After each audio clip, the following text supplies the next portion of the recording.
Welcome to our YouTube channel. आज जो होता है ना, हम लोग क्लास 10th का chapter 6 management of natural resource के बारे में स्टडी करेंगे। तो सबसे फर्स्ट ऑफ ऑल हमारा रिसोर्स होता क्या है? एनीथिंग इन द इन्वायरमेंट की which can be used is called natural resource.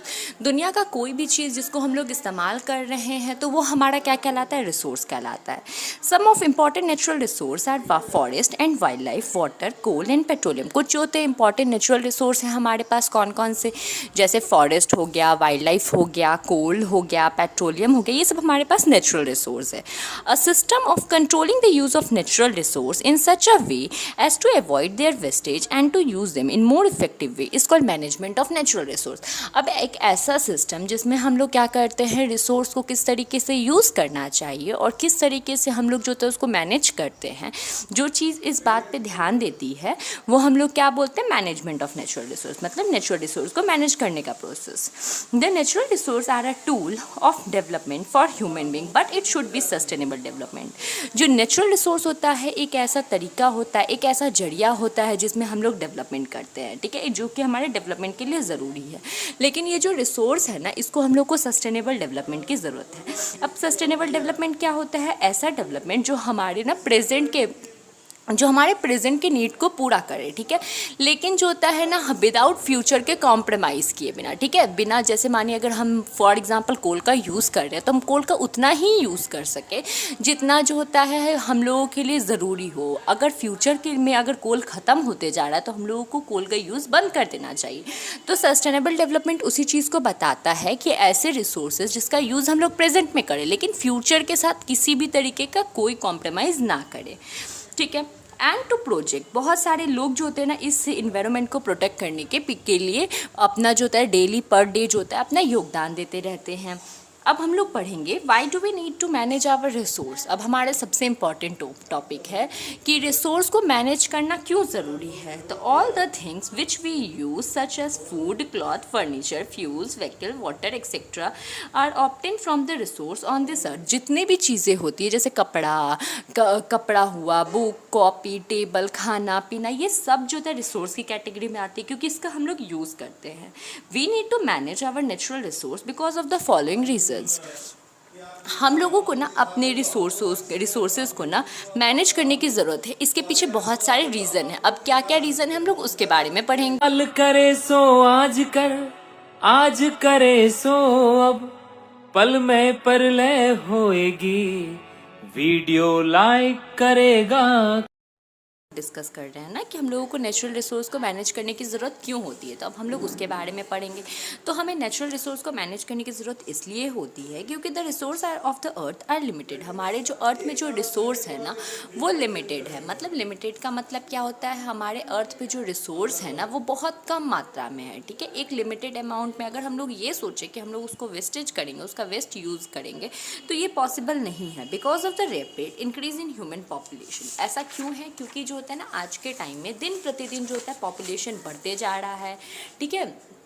दिन प्रतिदिन जो होता है ना आपका पॉपुलेशन बढ़ते जा रहा है। अब पॉपुलेशन बढ़ने के कारण क्या हो रहा है? लोग जो होता है ज़्यादा से ज़्यादा रिसोर्स की यूज़ कर रहे हैं। रिसोर्स का यूज़ कर रहे हैं तो डिमांड बढ़ रहा है रिसोर्स का, और अगर डिमांड बढ़ रहा है तो हमारा रिसोर्स जो होता है ना वो दिन पर दिन घट रहा है। The proper management of natural resource take into consideration long period perspective and prevent their exploitation hit for a short period time gain. कुछ लोग जो होता है ना वो क्या कर रहे हैं ना अपने कुछ समय के फ़ायदे के लिए रिसोर्स को दिन प्रतिदिन हानि पहुँचा रहे हैं, मतलब उसको ना उसका शोषण कर रहा है, जिस कारण से रिसोर्स क्या हो रहा है हमारा दिन प्रतिदिन खत्म होते जा रहा है। The proper management can ensure equitable distribution of natural resource so that all the people can benefit from the development of this resource. सबसे ज़्यादा इंपॉर्टेंट क्या है कि प्रॉपर मैनेजमेंट करनी चाहिए। हम लोगों को रिसोर्स को लेकर हमें प्रॉपर मैनेज करना चाहिए, जिससे ना रिसोर्स सिर्फ जो होता है एक ही सेक्टर के लोगों तक इन्वॉल्व, एक ही सेक्टर तक के लोगों तक लिमिट ना, मतलब सीमित ना रहे, बल्कि सभी सेक्टर के अलग अलग सेक्टर के लोग उसका इस्तेमाल कर सके अपने बेनिफिट के लिए। The proper management will take into consideration the damage caused the environment during extraction and uses of natural resources and find the way to minimize this damage। अब देखिए अब हमारे जो जितने भी मैनेजमेंट्स हैं ना वो क्या कर रही, इस बात को भी देख रही है कि ना जो हमारा रिसोर्स जो है ना उसका ज़्यादा से ज़्यादा यूज़ ना हो, एक्सट्रैक्ट ना हो वो ज़्यादा से ज़्यादा। तो इस चीज़ के लिए भी हम लोगों को रिसोर्स को ना बचाने की ज़रूरत है। तो बेसिकली हमारे पास रिसोर्स जो होता है वो बहुत कम लिमिटेड अमाउंट में है, और लिमिटेड अमाउंट में होने होने के कारण हमें जो है ना रिसोर्स को ज़्यादा से ज़्यादा सेव करना चाहिए, ताकि हमारे फ्यूचर जनरेशन के लोग भी उसका फ़ायदा उठा सके, जैसे कि आज के टाइम में हम लोग उठा रहे हैं। अब फॉरेस्ट एंड वाइल्ड लाइफ क्या होता है? A large area of land on which trees and other plants grow naturally is called forest. एक लार्ज एरिया जो होता है ज़मीन का, जिसमें अलग अलग पेड़ पौधे ग्रो करते हैं नेचुरली, उसको हम लोग फॉरेस्ट बोलते हैं। एंड द वाइल्ड एनिमल, और जहाँ पे वाइल्ड एनिमल और बर्ड्स जहाँ पे रहते हैं, इस फॉरेस्ट में रहते हैं, उनको वाइल्ड लाइफ कहते हैं। अब जैसे देखिए, जंगल, जहाँ पे जंगल हुआ, नेचुरली ट्री और प्लांट्स ग्रो करते हैं, उसको फॉरेस्ट बोलते हैं। और जहाँ पे जंगली जानवर रहते हैं और बर्ड्स रहते हैं इस फॉरेस्ट में, तो उसको वाइल्ड लाइफ कहा जाता है आपका। नेक्स्ट क्या है, देखिए, प्लांट्स और एनिमल जो होते हैं वे फॉरेस्ट में रहते हैं आपके, तो इन्हें फ्लोरा और फौना भी कहता है। जो प्लांट कहा जाता है, जो प्लांट का ग्रुप होता है उसको हम लोग फ्लोरा बोलते हैं, और जो एनिमल का ग्रुप होता है उसको हम लोग फौना बोलते हैं। Due to the presence of a large number of species, the forest is said to be a biodiversity hotspot. देखिए, बहुत सारे यहाँ पे लार्ज नंबर ऑफ स्पीसीज रहते हैं प्लांट्स और एनिमल के, इसलिए हम लोग इसको बायोडाइवर्सिटी हॉटस्पॉट भी बोलते हैं। One of the main aim of the management of the forest and wild life is to conserve the biodiversity which we have inherited. सबसे ज़्यादा मेन तरीका क्या है कि हम लोगों को जो होता है ना, इन सारे जीव जंतुओं को बचाने की ज़रूरत है, इसलिए हम लोगों को चाहिए ना कि ज़्यादा से ज़्यादा हम लोग कंजर्व कर सके, ज़्यादा से ज़्यादा कंजर्व कर सके। A person with an interest और concern is something is called stakeholder. एक इंसान जिसको इंटरेस्ट हो किसी चीज़ में या किसी चीज़ को लेकर वो काफ़ी ज़्यादा कंसर्न दिखाए, मतलब काफ़ी ज़्यादा अपनी ना कंसर्न दिखाए अपना, तो उसको हम लोग स्टेक होल्डर बोलते हैं। When we consider the management of a forest we find there 4 stakeholder. देखिए, अगर जब हम लोग फॉरेस्ट की मैनेजमेंट की बात करें तो हमारे पास जो होता है वो 4 स्टेक होल्डर्स होते हैं। अब ये 4 स्टेक होल्डर कौन कौन से होते हैं?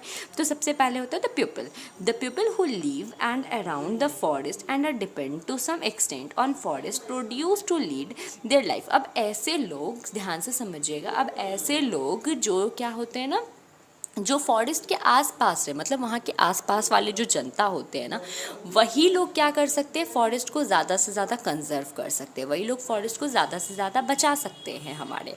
ठीक है, फिर क्या बोल रहा है आपका, तो जो क्योंकि जो आस पड़ोस के लोग रहते हैं वो ज़्यादा से ज़्यादा जो होते हैं फॉरेस्ट पे डिपेंड करते हैं, लकड़ियों के लिए, फल के लिए, गाय अपने बकरी को चराने के लिए, तो ज़्यादा से ज़्यादा फॉरेस्ट पे डिपेंड करते हैं। तो फॉरेस्ट पे डिपेंड करने से उनको फ़ायदा भी है, तो उनको भी समझना चाहिए कि हम लोगों को फॉरेस्ट को ज़्यादा से ज़्यादा कंजर्व करें। ठीक है, तो आसपास की जनता फॉरेस्ट को बचा सकती है। दूसरे होते हैं फॉरेस्ट डिपार्टमेंट के लोग, ये जो होते हैं ना सरकारी आदमी होते हैं। ठीक है, ये जो होते हैं गवर्नमेंट जॉब वाले इंसान रहते हैं, जो कि फॉरेस्ट के लैंड को कंट्रोल करते हैं कि ताकि कोई ना जंगली जानवरों का शिकार ना कर सके, यहाँ से एक्सप्लोट ना हो सके, तो इन सारी चीज़ों पर ध्यान रखते हैं ये गवर्नमेंट के जो फॉरेस्ट डिपार्टमेंट के जो ऑफिसर्स वगैरह रहते हैं ना, इस चीज़ पर ये जो चीज़ होता है ना, इस चीज़ पर ध्यान देते हैं आपके। अगर हम लोग तीसरे होते हैं हमारे इंडस्ट्रियलिस्ट जो रहते हैं ना हमारे, वो क्या करते हैं, जो इंडस्ट्रियलिस्ट रहते हैं उनका काम क्या रहता है हम लोगों के इसमें, कि ये जो फॉरेस्ट के जो प्रोडक्ट वगैरह है ना उसको मिनिमम यूज़ करे, कोशिश करे कि ऐसे चीज़ों को काम मिला है जो फॉरेस्ट से रिलेटेड ना हो, क्योंकि हमारा जो आज के टाइम में होता है ना, दिन पर दिन जो होता है ना, हमारे फॉरेस्ट का शोषण होते चला जा रहा है।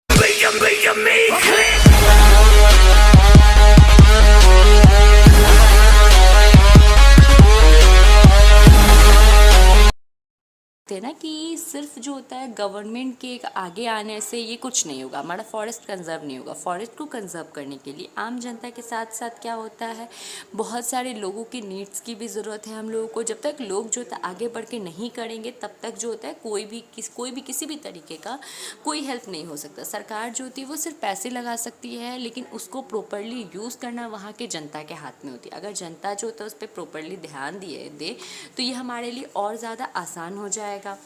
अगर हम लोग आगे बात करते हैं तो हम लोग देखेंगे कि यहाँ अगर हम लोग आगे के इस पेजेस की बात करेंगे तो हम लोग देखेंगे कि जो इंडस्ट्रीज होते हैं ना, वो बेसिकली क्या करते हैं, जैसे डैम वगैरह बनाते हैं। ठीक है, फॉरेस्ट डिपार्टमेंट जो होता है ना उसको अपने ना कंट्रोल में लाती है। पुलिस वगैरह होते हैं ना, वो क्या करते हैं, डैम वगैरह बनाते हैं, लोकल लोगों को ना इससे प्रॉब्लम होती है। लेकिन जो होता है ना, जो इंडस्ट्रियलिस्ट होते हैं उनको भी ये बात सोचना चाहिए कि हम लोगों को ना अपने जो डैम्स वगैरह है ना, वहाँ से लोकल लोगों को परेशानी ना हो, उनके हित में काम करना चाहिए उन लोगों को। टॉपिक क्या है हम लोगों का, the case of khejri tree. There is a Bishnoi community in Rajasthan state of our country for whom conservation of forest and wild life has been religious belief. देखिए हम लोग जानते हैं राजस्थान में ना एक विश्नोई कम्युनिटी है जहाँ पे जो होता है फॉरेस्ट और वाइल्ड लाइफ को प्रोटेक्ट करना एक रिलीजियस बिलीफ है, मतलब एक धार्मिक मान्यता है। इन 1731 में अमृता देवी विश्नोई जो होते हैं ना, उन्होंने अपने साथ 363 पीपल्स को अपने साथ जो होता है मिलाकर अपने लाइफ को सेक्रीफाइस किया था। खेजड़ी ट्री इन खेजड़ी विलेज के लोगों को, जोधपुर राजस्थान के लोगों को ना अपने साथ मिलाकर बहुत सारे पेड़ों को बचाया था।